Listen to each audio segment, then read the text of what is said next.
Attendees are in listen-only mode.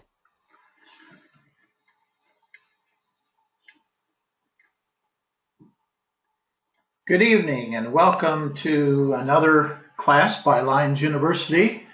This is entitled Team Building, the Lions University course brought to you by the USA-Canada Lions Leadership Forum.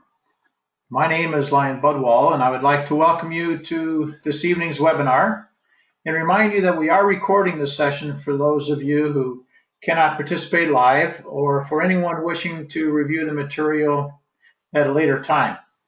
And once we begin, you may be asked to respond to a question, or you may have a question yourself or a comment, and this can be handled either by typing your question or comment in the questions pane in the panel along the right side of your screen, or if you'd like to be verbal, you can raise your hand and by clicking on your hand, and we can then unmute you, giving you the opportunity to share with the entire group. Team Building is course number 233, an elective course for the Lions University Master's Program that is designed to help Lions lead at the district level.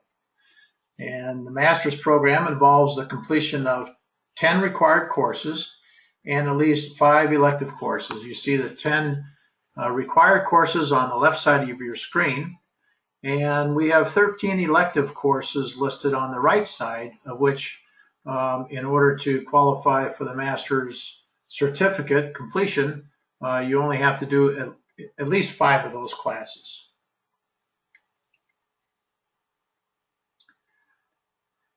This is the Lions University website, lionsuniversity.org, and this slide shows a page in the bachelor's program listing the courses offered in that level. The master's program page would have similar information, but would include the courses naturally in the master's program.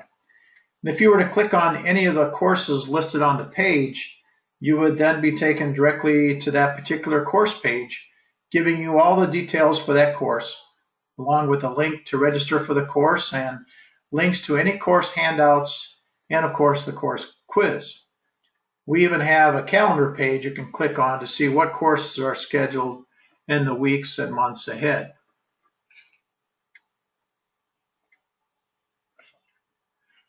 This slide shows what a course page typically looks like. It lists the course name and number, gives a description of the course, shows who the faculty member is, and gives you the links to register for the class and any course materials. If you haven't already done so, you will have to create a separate username and password to get in to register for the course and have access to the quiz. And after participating in the webinar or watching the video of the webinar, you can then click on the Mark as Completed tab there at the bottom of the page with a red arrow, and you will be allowed then to take the quiz.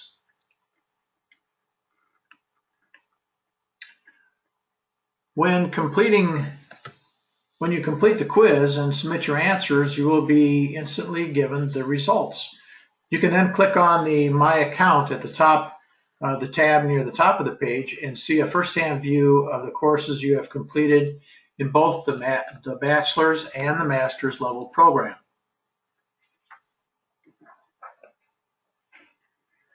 Our faculty member this evening is Lion Sharon Sykes.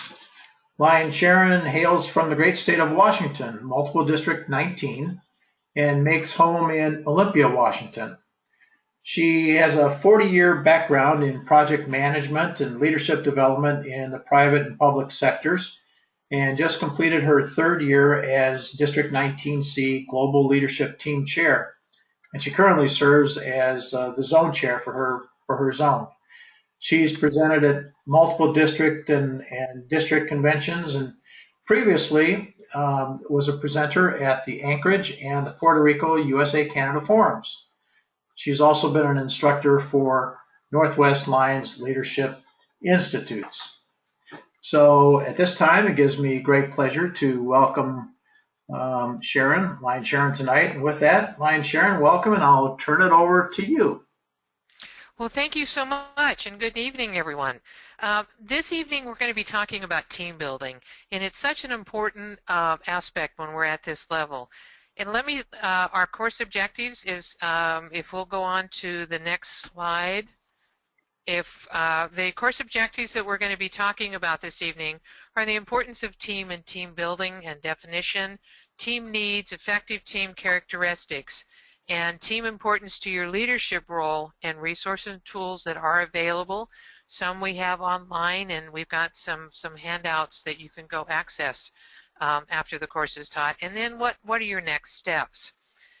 In order to move forward, we're going to have to level set some definitions here. And a team is a group of people working together toward a common goal. As zone chairs, vice district governors, and district governors, we're tasked each year with forming our cabinet teams and identifying team leaders and members for those special projects. Our challenge is procuring the very members we want to work with, and more importantly, that other members will want to work with too. Once we have identified our volunteer team members from various clubs and zones, how do we build them into an effective team?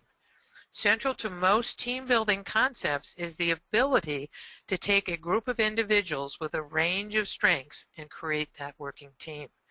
Let's further investigate what we will need to build our effective teams. First thing we're going to be needing is commitment.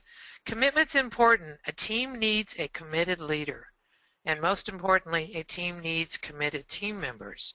Clear expectations should be communicated both verbally and in writing. We need participation.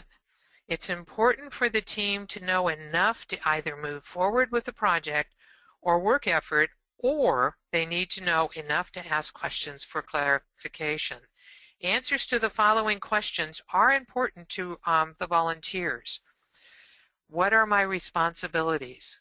What are responsibilities of other team members? How much time is it going to take? This is especially important for volunteers who are still in the workforce. When is it due? Will it fit within the volunteer's schedule? The most important commodity that a volunteer team member brings to any team is their time. Open communication is critical. A key concept of a successful team building is clear and transparent communication. Team volunteers should feel comfortable to provide good news as well as not so good news without fear of retribution. We, as leaders, have to determine the most effective form of communication with our volunteer team members. Are we going to meet face-to-face? Are we going to have virtual meetings via telephone or computers? Will we communicate via emails? Or will it be a combination of all three? A specific note I want you to take away is an interesting known industry fact is the number one reason projects fail around the world is either poor or ineffective communication. Another specific note is another important thing that we need to remember is the adult learning rule of 7. Adults may need to hear new information at least 7 times to really get something. Don't expect to say something once and expect each team volunteer member to move forward successfully. You need to repeat, and you probably need to repeat often. As we move down to decision making, leaders and team members need to be able to make decisions in a timely fashion. Just as important, leaders and team members need to present the right information so that the right decisions can be made in that timely fashion. Efficient use of ideas. Listen to volunteer ideas and their proposed solutions. Leaders and team members need to zero in on which solutions work best for their team, their zone, and their district. If preparing for a large project, consider bringing in an effective facilitator to help the team identify ideas and prioritize ideas and select the path to take or the solution to implement. It really is important to listen to the team and make sure that they're actively involved. As we talk about team characteristics, there are several things that are relevant to a team at the level that we are talking about. There has to be a strong sense of purpose. Volunteer team members need to understand the purpose of what they are doing. The purpose should not be complex. The purpose should be simple so that there is little to no misunderstanding. There needs to be good leadership. Effective leadership is critical to the successful team.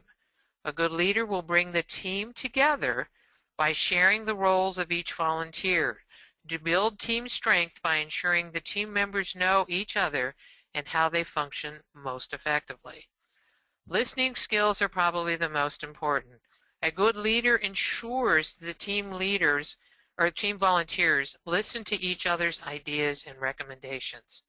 Something I have learned from strong mentors.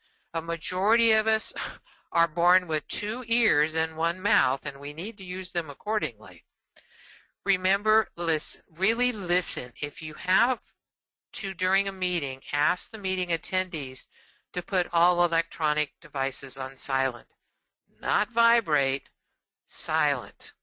There's nothing more distracting than having a live phone trying to jump across the table while it's in vibrate mode. A good approach is use an airplane mode. It will prevent any communications coming in or any noises, and you can always reset it. Don't forget to reset it at the end of the meeting, and all your communications will come through loud and clear. There needs to be clear roles. As mentioned earlier, it's absolutely necessary to have roles clearly defined so that volunteers can determine their own availability. Allow the volunteer to make recommendations to their roles. You can add or delete various aspects of their roles per their agreement or their time available. Allow a volunteer to speak up if a portion of their assigned role is beyond their capability. We need to make sure that there's a good fit for the volunteer to be truly constructive. Trusting is something that's critically important also. It takes a lifetime to build. It takes less than 3 seconds to destroy forever. Encourage volunteers to be trustful by being honest in their communications with their team. They need to be able to report if they're having a problem and they need help. There is absolutely nothing wrong with asking for help. A lack of selfishness. Our motto is we serve. We need to remember that. Our mission is to empower volunteers to serve their communities, meet humanitarian needs, encourage peace, and promote international understanding through our Lions Clubs. The next slide on setting successful goals, you probably have seen this in a lot of your training, but we're going to cover it again anyway because of the high success factor. Is a great way to build team is to have them come together in a planning session to help define the goals of the project or the work effort. If the team takes the time to use SMART goal definition, they have a proven higher rate of success and project completeness. Many of you may know this information, but it's always good to review before working with the team. On the specific side, the goal has to be specific enough that you have a tangible measurement that can be identified.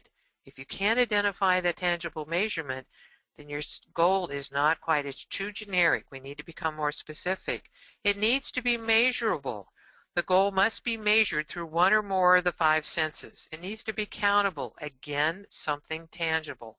If it can't be measured, we're too generic. We need to go back to something more specific. And one of the most important things is achievable. This is an important aspect. Is the project achievable with the team you have? Can the team be successful with the skills available on that team? And if not, they need to ask for more help or more skills. Ask for help from the surrounding clubs. Ask for help from your zones or your district. If you ask, people who have the time and availability will come forward. And it has to be realistic. With the goals identified, are they realistic? Can it be done with volunteer skill set on the team and with the time it needs to be done? We have a tendency to estimate our time based upon uninterrupted time. Okay, now honestly, when was the last time you had uninterrupted time? I think I remember sometime back in 1984, but it might be a mistake on my part. And it needs to be time-bound. Is the completion date realistic? Are the intermediate needed dates realistic? If not, either change the dates or determine the additional volunteers that are needed. An example, you have a small club that simply does not have the volunteer resources to complete a project or a work effort. Then part of their plan must include a request sent out to the surrounding clubs asking for their volunteer help. A club can only do what the volunteer resources can do. You may plan bigger, but the team is setting itself up for extreme frustration and failure if they don't get the additional help. This is a great place for the zone chairs to reach out to their clubs, the district leadership to reach out, put advertisement out. It's almost like putting a flyer out, but ask for help. If you only get one or two from a club, you add up all those clubs and now you've got a pretty significant team ready to go to work for you. Getting the team started. My best advice to you after lots of years of experience is keep it simple. Goals need to be established. With goals established, it will now be easier to keep the team informed and your zone and your district informed of what is coming up or what is going on. A great way to do this is use of a district calendar for your clubs. Goals need to be understood by the team. It's important that the team collectively understand the goals of the project, and most importantly, what does done look like? You do need to establish that. Goals need to be understood by each team volunteer. Make sure the individual team volunteer understands his or her role on the project. Go over them again. There is no such thing as doing it too often. Encourage the team volunteer to speak up as early as possible if they are unable to complete their assignment. If they find a substitute, they need to communicate that information to the team leader and the volunteer members so that when a new person shows up, they're going to know exactly what that person should be doing. Another important part is working with our teams is communication. I had to insert this. When I said that the number one reasons why teams fail around the world is lack of communication, well, for those of you who have children and or grandchildren in your families, this is Mater from Walt Disney's Cars. And if you couldn't read it, I put it up on the screen. It's, I couldn't repair your brakes, so I just made your horn louder. If they don't understand what their roles are, they will do the best they can to deliver a successful solution, but it may not align with what the direction you're wanting them to do. So just remember, I couldn't repair your brakes, so I just made your horn louder. It's still a story of success, just may not be your project success. If you don't effectively communicate with the team leaders, they will come to their own conclusions based upon their experience, which may have nothing to do with their original direction that you need. So please again remember. And maintaining your team, that's right, I got off track here, I do apologize. And maintaining your team, the right leaders equals successful results. Willing to listen and to learn. Eliminating roadblocks. Solve problems quickly so they do not create bigger problems. Open and transparent communication plays a critical role in this point in your project or your work effort. Timely action. Once the problem is identified, timely resolution is necessary for the team to move forward successfully. Before I go to the next bullet, I just want to insert something for you to think about. When you have a situation or a problem that comes up, by addressing it quickly, it remains a stripe in the road. The longer you wait or put it off, the more that stripe begins to develop elevation. As the elevation goes, what happens to that original issue is it takes on a life of its own. And all of a sudden, we've got untruths or assumptions or rumors that become part of the issue, and the higher it gets, the harder it is to actually begin to identify what the original issue was in the first place. Don't let it get that high. Address it when it's still a stripe in the road. And sit down and have an open communication. They may not agree with your approach. You may not agree with their approach. But the open part is you actually do the open communication so that you can move forward successfully with whatever work effort you're working on. And the final bullet of trust, we come back to this, is the team trusts the leader to keep the effort moving forward successfully. And the thing that you need to remember when you have a volunteer team is that at any point in time, in any part of the discussion, each one of the team members could actually step in and serve as the role of the leader while they're discussing the area that they're most familiar with. As we move forward in maintaining our team, the right team equals the right results. And creating opportunities for all interested members and all team volunteers need an assignment. If not, they can create a little interesting discord within the team. It's going back to making sure that they need to feel a sense of importance, or you're going to lose your volunteer.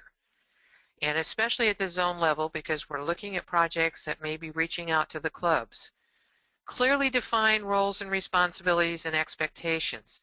If the team volunteers know what is expected of them, they are in an opportunity to deliver a very successful project or work effort. They will know how to put the puzzle pieces together. And it's important they do come together as a team, and every person on the team is important. You may have to get creative to figure out how to use the skill set, or more importantly, the capability of the team members.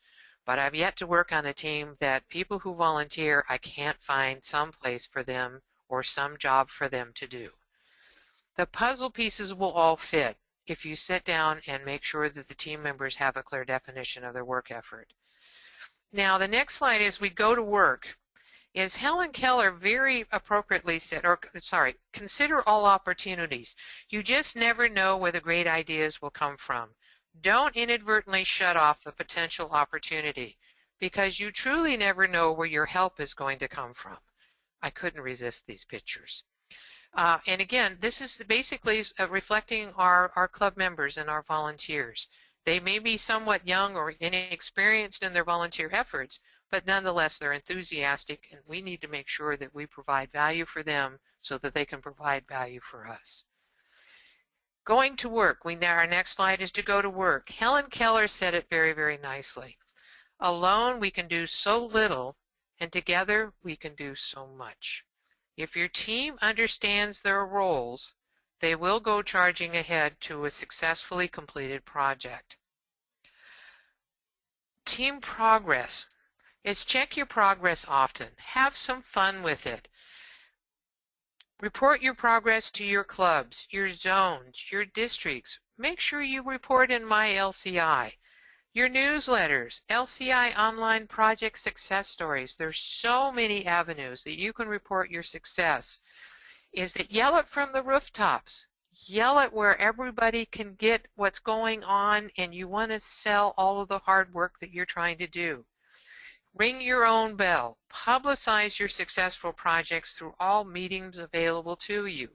Because as we all know, if we have a successful, fun project going on, that's where a lot of our new members come in the door. And that's what we're looking. The more members we have in, the more volunteer capability we have, the more projects we can do to serve back. In the team wrap-up, and I will open it for questions after this slide, you can do it basically is have the team conduct a post-project evaluation. Look for opportunities of improvement. It's kind of your lessons learned, and I almost hate that word because it lends itself to talk about the things that went wrong. But what I want you to do as you're working with your volunteers is take a slightly different approach. Look for opportunities of improvement. And don't be afraid to identify and make sure you identify all of your best practices, because those are the ones you want to repeat. Document, document, document. Have the team document the section that they led. There's so much value in the documentation, but the challenge we have in so many of our work efforts is we don't write anything down. Because at our level, with zone chairs and vice district governors, we're working with multiple clubs, not our home club. And if we don't document this information and store it in a place where we can share it again next year, many times we're starting over from ground zero, and we lose the value of all the best practices that we already generated in successful projects from years past. So make sure that you make a point to capture that information, document it, and as you get ready to do next year's projects, drag that information out and share it. Look at the things that you did well. Look at the things that we could possibly do better and improve on those attributes. It might be communication. It might be roles and responsibilities. It might be facilities. It could be any number of things. It could be that our flyer wasn't posted in enough places. So look for those opportunities that you can get better in the next year. I'm going to pause right here. Are there any questions on team building? And I don't have any hands up right now, Sharon. okay. There might be something comes up, in a second or two, but I do have a comment here by Lion Tim. Says we have an online storage and communication medium such as a shared Google Calendar. So that's something they have. Excellent. I wasn't aware of that. That's a great place to use. And the important part is you're documenting. Don't forget to do the recognitions in the celebration. And those recognitions, you can publish the team names or the team that worked on, and you can publish those in your newsletters. You can give credit when you're reporting through My LCI. But always the challenge with recognitions is somebody gets forgotten. And you can call out the key leadership team and to the excellent job the team did, the supporting teams did. You can certainly do that approach. And if you make a mistake and a name is forgotten, it's easy to fix. It's just put it in the next newsletter. Just make a point to draw them out specifically. You can recognize them in their clubs. You can recognize them in district meetings and cabinet meetings, wherever there's an opportunity. And Mother Teresa said it really nicely, is you can do what I cannot do. I can do what you cannot do. And together we can do great things. And it's important that the team feels this way, or that the volunteers feel this way, because again, you cannot lose sight of the most important thing that they bring to the table is their personal time.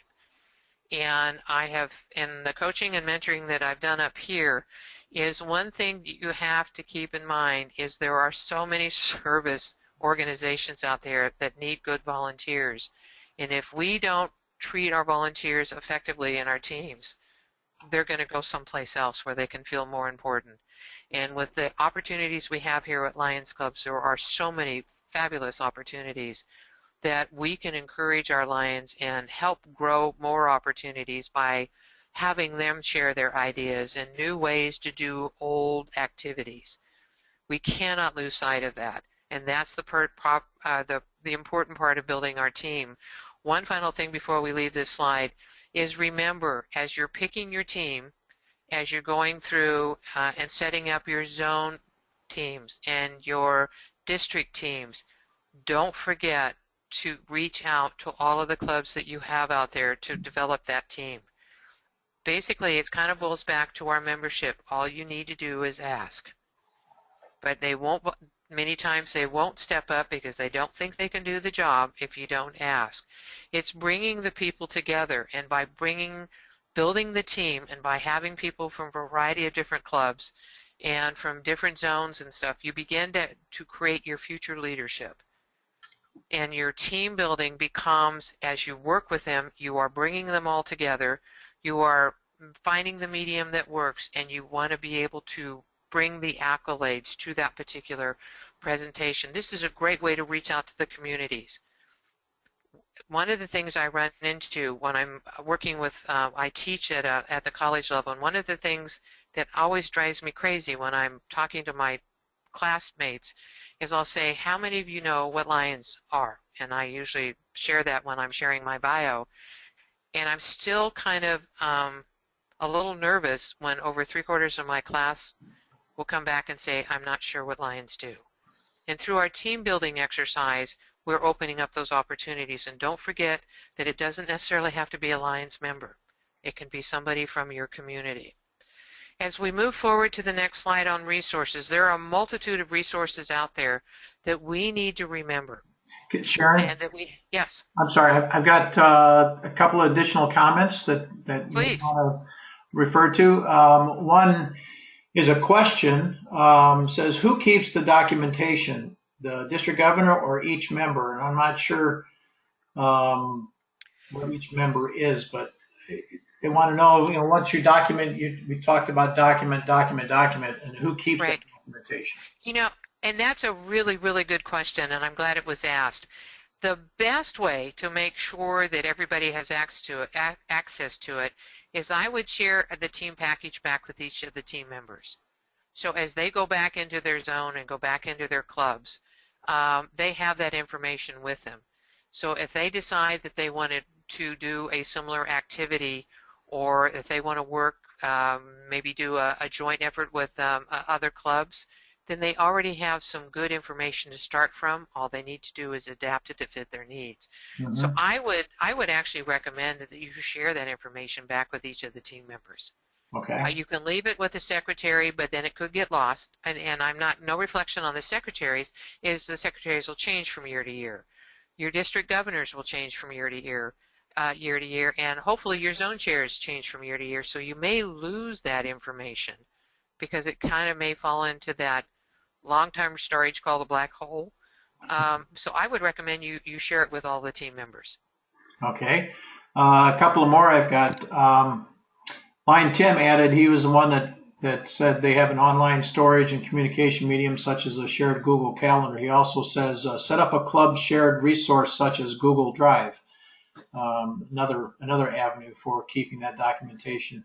You know, that's another really good recommendation. What we use in my particular district, and I can't even tell you the software, shame on me, but we have a district calendar that posts all of the activities, and we have about 4 or 5 people that have access to that. They can add information on that calendar. And what we have found, it is that allowed the various clubs, the zones, and other districts to take a look at what's going on, and they can determine if they want to plan an event on a particular weekend if it's already heavily loaded with activities. Mm-hmm. And it also helps the team as they're planning an activity, where we found it to be very beneficial, is that the team is trying, they know they want to do a project, but they haven't set a date yet. And so by going out to these team calendars, and we're in a multiple district and possibly a multiple district calendar, they can kind of look and plan around some open opportunities, or maybe activities when there are weekends when there's not so many activities. Right. Because I don't, There's a go ahead. comment here just on the same line. Proper scheduling is important. Try to coordinate your activity so that it will not conflict with major district activity. Oh, actually, good reference. Yeah. And Very, very good reference. One of the issues we're running into right now is we have major, I come from a fairly large club with a lot of members, and they're extremely active. And it's amazing how many club activities we have that wrap around our district conference, but don't have anything to do with the district conference. And for us, we also have a multiple district conference. And for those that want to participate are unable because we have obligations at the district or the multiple district level. That's a really great effort. And by having that calendar current and up to date, you're in a better position to kind of ward off some of those oops in the roads. yeah. And your friend Lion Ann has a couple of suggestions here. She says online Dropbox works well to share documents. And she also says Excel worksheets work really well for me to keep track of details, expand with notes, and update for next year's projects. That's another excellent idea. I have to admit, it's always an awesome instruction class. I just learned something new. I have not used that tool in the past, but I'm certainly going to check it out. And any other tools that people are using. Mm-hmm. Lion Tim says, again, we even include these types of webinars, LCI webinars, and online meeting for district officers. So communication is a pretty big topic. So those are some of the comments. Excellent feedback, folks. Thank you very much. You bet. Okay, if there's none other, what we'll go on is down to the resources. I've got a couple pages here of resources and tools I want to share with you. You probably have seen this, but we don't want to lose sight of it. It's part of that rule of 7, is don't be afraid to take advantage of Lions Clubs International and the information they have out there. There has been a major concerted effort to upgrade that, bring it more into the modern day. I'm still figuring out where some of the modern day material is, but it's the drop-down screens are really self-evident. They're self-teaching, and for those that are not strong IT people or computer users, they really are very user-friendly. Lions Magazine. One of the things that I want you to consider as you're moving forward in your leadership roles is look at opportunities to have a feature story about a zone project or an activity. It may take a little bit of coordination with LCI, but do not take the approach that I don't have a chance because we have so many clubs and opportunities throughout the world. You don't have a chance if you don't make the contact. You do have a chance if you make the contact and feature the article. A lot of times we're getting some of our information published in the Lions Magazine, and it's directly coming out of my LCI and the service activity reports. So make sure you take advantage of that. Of course, we have the Lions University courses, which is providing opportunity and hopefully great information at the various levels. And then there's also another good deal with the Lions Clubs International Foundation. There may be a club project you want to pick up with the Lions Club, or with Lions Clubs International Foundation. A perfect example is what we've just completed here in 19C. Our outgoing or immediate past district governor he had an idea at the beginning of his governor's year. He's an airline pilot, and he used to fly was Sully Sullenberger. And for those of you who may not know who Sully is, he's the pilot that safely guided the plane down in, I forget what river they landed in, but all passengers were able to exit the plane safely, and they had no deaths or anything else, and the plane was still actually intact for a period of time. Well, what we did is John decided that he talked to Sully, and he was unable to get him to come out to be a keynote speaker, but we got him to sign one of his airline pilot hats from a time when John and he were flying together. And then we sold tickets. And the whole idea was the team or the person or organization that contributed the most money would get the Sully hat in a glass container. I do apologize, my phone's ringing. In a glass container. Well, we raised as Lions Clubs, we raised over $89,000. And we just found out yesterday that Microsoft just matched those funds. And the whole program was geared towards the Measles Foundation, $1 saving one life. And we were able to do that as a district, and it became an extremely popular activity. And we aligned that with Lions Clubs International. So that's an example of reaching out and reaching across our communities. Let's go to the next page.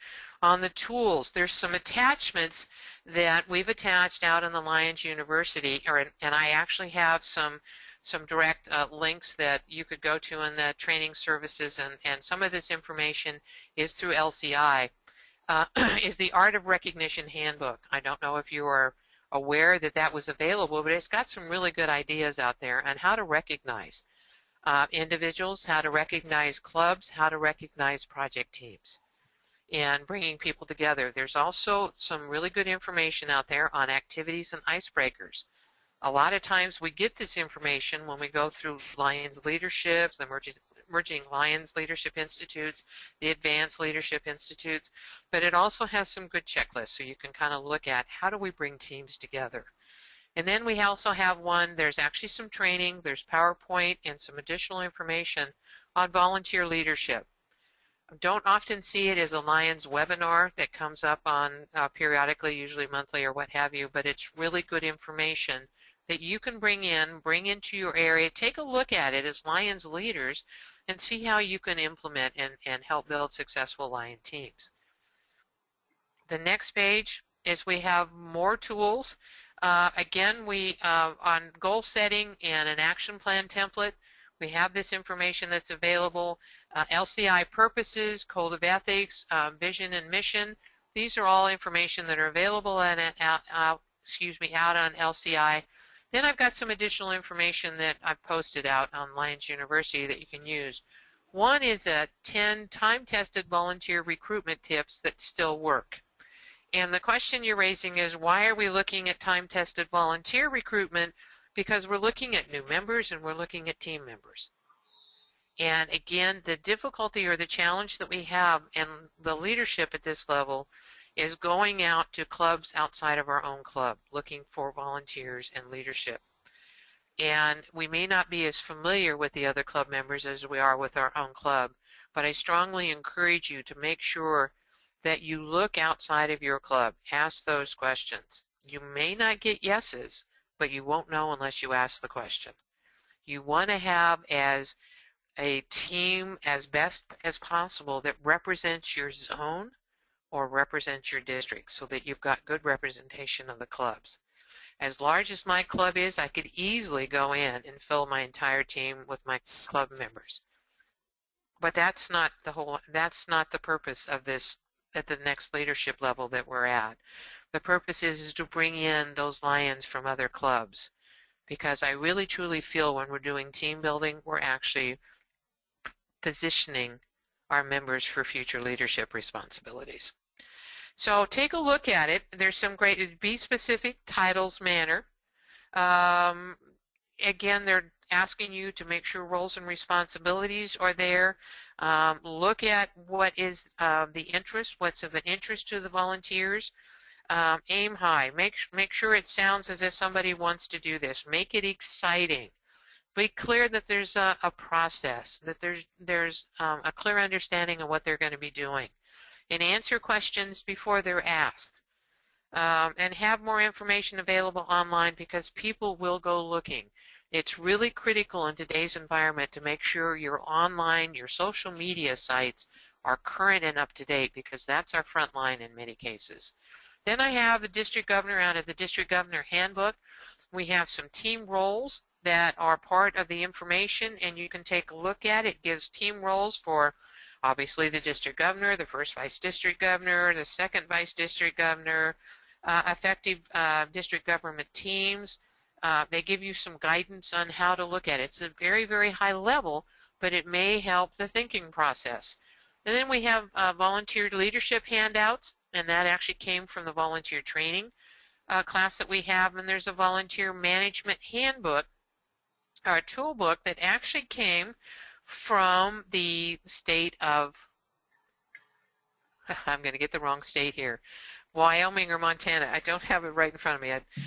It's from one of the states, and it has a really good outline on volunteer management, how to recruit, how to keep people interested, how to keep them invested, how to ensure their successful execution, how to ensure that they're going to be available for the next exercise. It's over 100 pages long. It's why I probably don't have a copy of it in front of me, but it's electronically available to you. Take a look at it. Sometimes we have to look outside of our own boxes in order to be able to move forward successfully. It's got some great information. I'm sorry? Montana. Montana, thank you very much. That came from Ann. Lion Ann said Montana. Lion Ann, thank you so much. I owe you big time.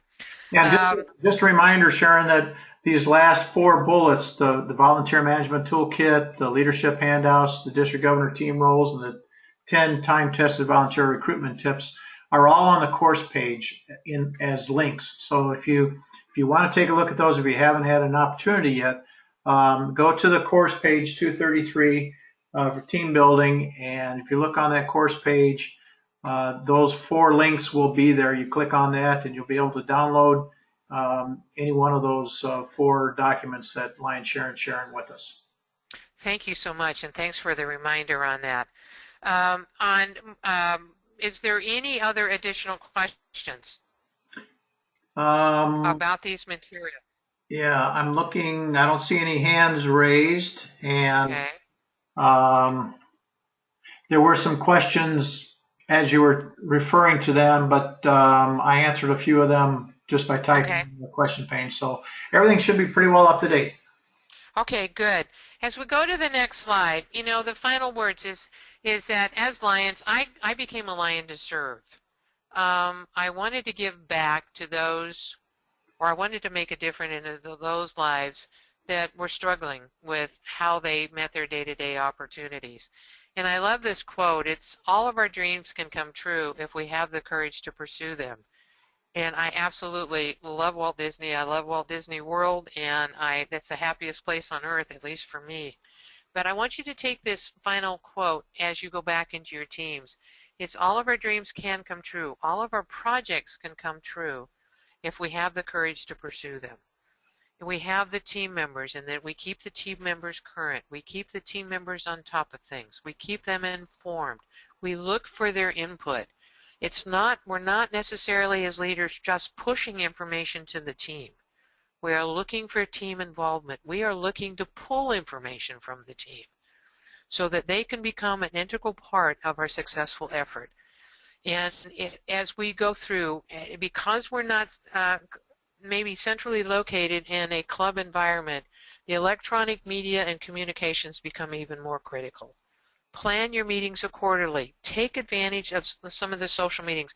Take advantage of a go-to meeting opportunity because it can save when people are in my area. 5 o'clock is a zoo on the freeway, and trying to get anywhere in a hurry usually means I have to plan 2.5 hours, sometimes 3 hours of travel time to get to an hour meeting. Does not mean that 1 hour meeting is not important, but if you've got all of your people are traveling and they're traveling in really tough traffic, consider doing something that's different. Run a go-to meeting. Try that and see if you don't have a lot of success, because now you have an hour of their time and they have 2.5 hours of their time back. So it's a great way to bring your distance teams or your teams that are virtual in nature at various points and locations around your area. You can get more people involved. If you want more information about GoToMeeting, is that information that they can get from here, or it could be information you can get from Lions University, or you can go to your district to see if they have a GoToMeeting account that you can use. Take advantage to what you have. Make maximum use of team leader time. Again, as we go to the final page, we talked about what a team was, what the team needs, and again, most importantly, it's the questions, it's understanding their role, and more importantly, in today's with the younger generation, is the time commitment. How much time is it going to take? You're going to have to identify that so the volunteer can determine what their commitment can be. Effective team characteristics, the fact that they're working together, they're informed, there's trust involved. And then team importance to your leadership role. If you have an effective team, then you're going to be effective as a leader. As an effective leader, as you move forward, your goal is to ensure the success of the team, is to ensure if it's your team, then you need to provide what it is, what tools, what information, what direction, what decisions are necessary for that team to be successful. Because they'll be back and you will look really good as a leader. It's not your primary purpose, but if a team is successful, you will be successful by default. We went over some resources and tools available. This is by no means all the information available out there, but it's some good information that you can jump from. Next steps are basically to go out and do great things. Listen to your folks, create opportunities, think outside of the box. If it's an activity you've been doing for several years, think of new ways, and be very, very careful to listen to the new kids on the block. And I call them that because they're new members or they're new volunteers to the team. Don't forget to listen to them, because they've got new innovative ideas, and it could actually make your project run even that much better the next year. There's so many volunteers we lose because we shut them down. And as an effective team, which I know each and every one of you will be able to move forward with, is listen to your team, see what they can bring to the table, and go forth and do great things. Thank you very much for your time.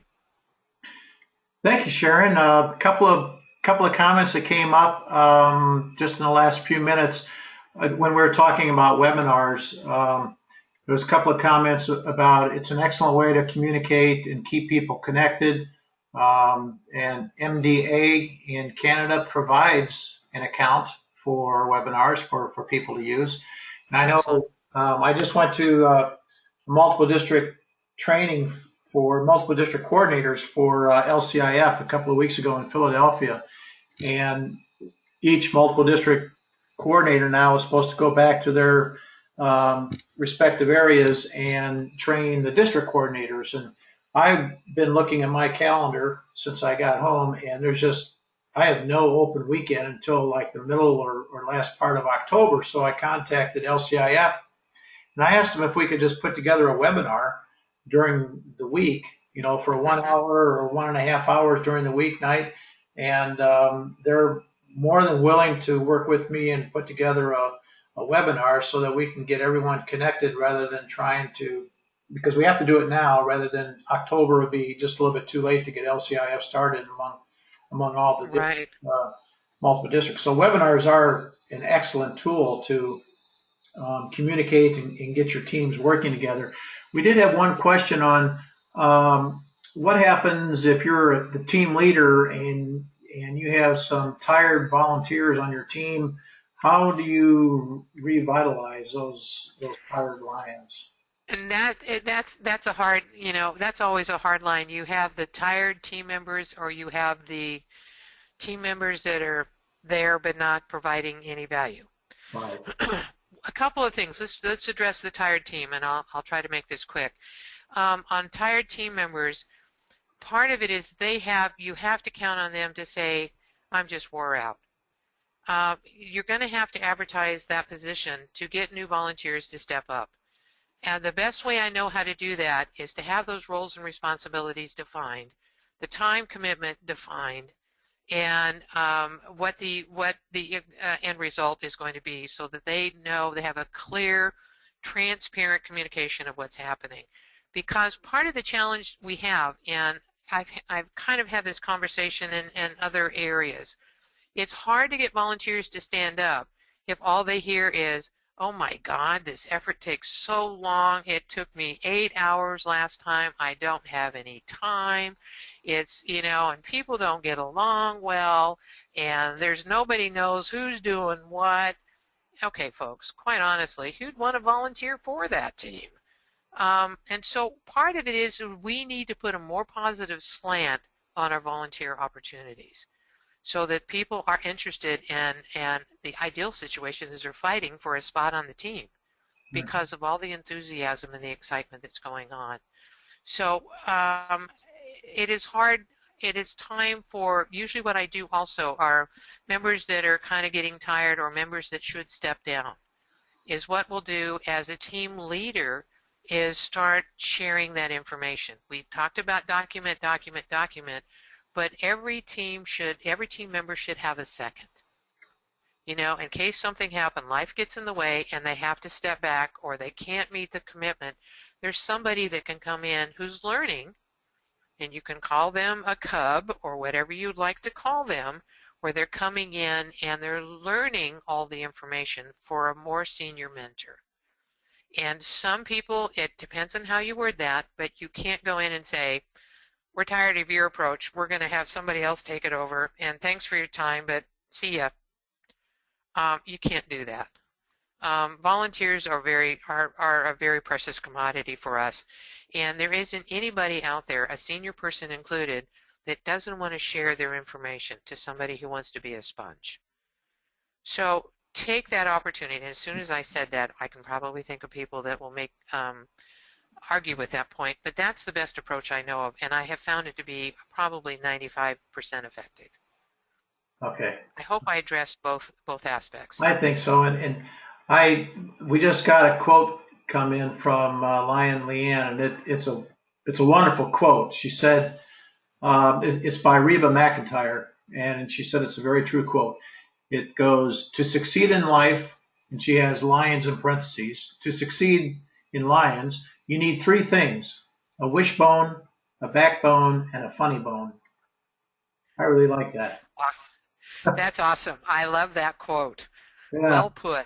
Yeah. Well put. I'm going to use that in the future. So for right now, Sharon, I want to thank you very much for an excellent presentation on team building and some wonderful comments that have been shared by the attendees. And it's always nice to have this representation from all across the United States and Canada, and we even have some from overseas that join in on these webinars, and to see new people come in and some of the veterans too as well come in and make comments or have questions, and it shows that they have an interest in the subject, and I think we had a good subject this evening, a good representation from people, and some good comments and questions, and I appreciate the time that you put into this, into the webinar, putting it together, and because I know you're a busy lady, and we thank you very much for taking the time